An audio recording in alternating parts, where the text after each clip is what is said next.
Jesus? Why? Why did I do it?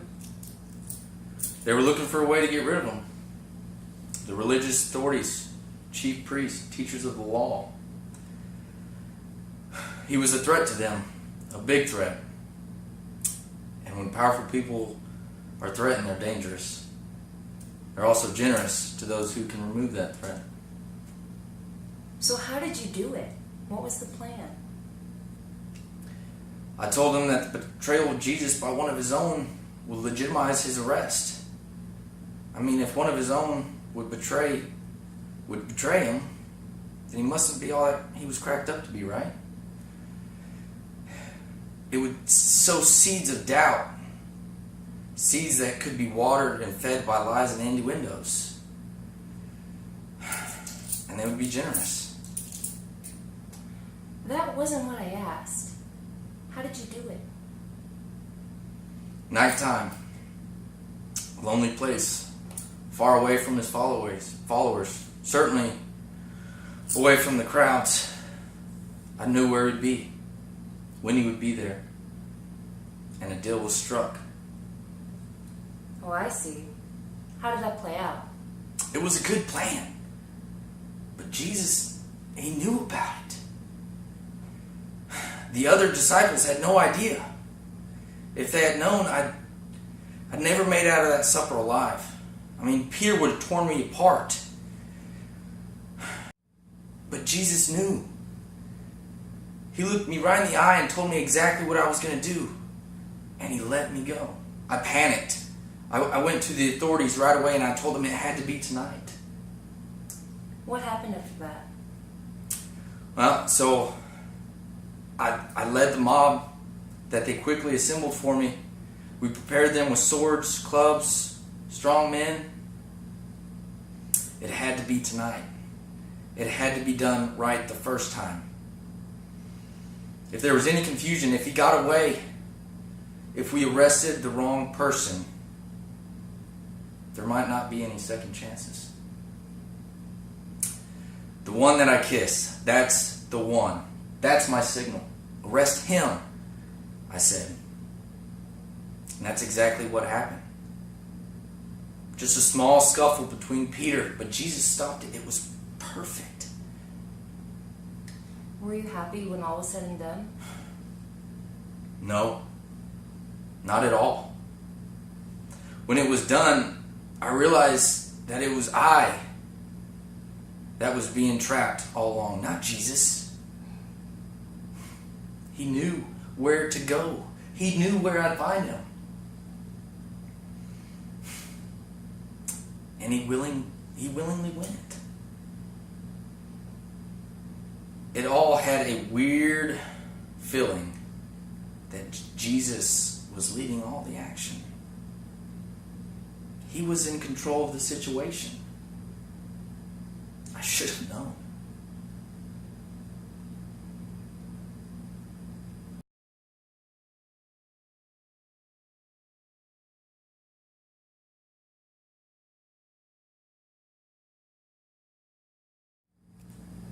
So, Peter, tell me a little bit about yourself. I used to think of myself as a man of action. Assertive, decisive, loyal. Others, well, they called me impulsive, impetuous, bullheaded, reckless. To be honest, now I don't know what to think.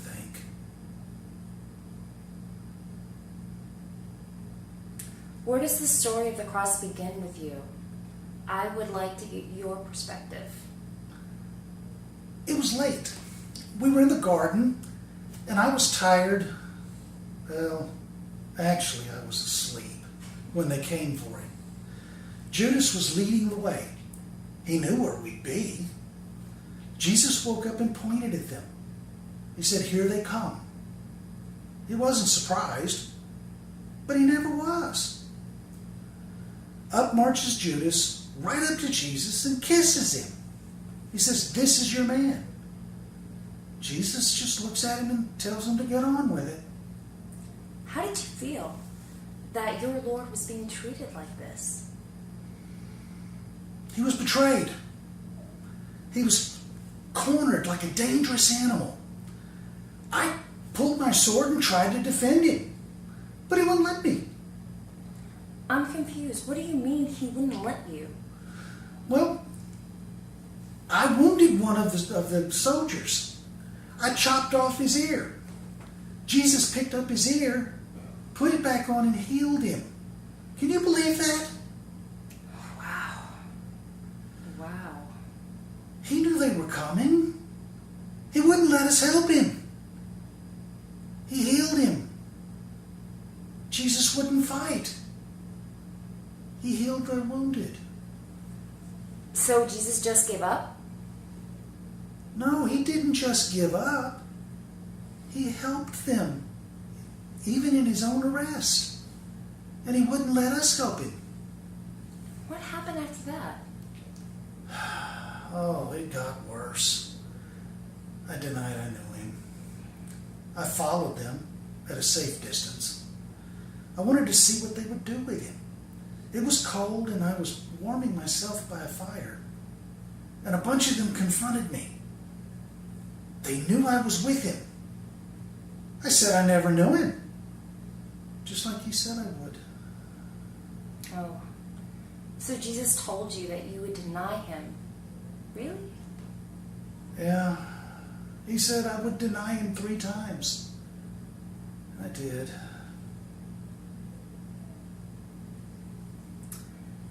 It's okay. Just tell me what happened next. Afterwards, Mary confronted me. You said you didn't know him? You coward! What were the last 3 years about? After all that, he means nothing to you? He raises Lazarus from the dead, and you turn around and say you never knew him? You said you'd stick with him, even if everyone else left. You said you'd die for him. Was she right about you? You don't seem at all like a coward. Oh, yes, she was right. I'm a coward. Happy? I was afraid. He knew everything before it happened. He wasn't surprised at all. He was going to die and he knew it. I couldn't do that. Jesus was a brave man. Well, you were pretty brave when you fought for him. That should count for something, right? Fighting? That's easy. I do it all the time. Anytime you fight, you have a chance. And the harder you fight, the better your chances are.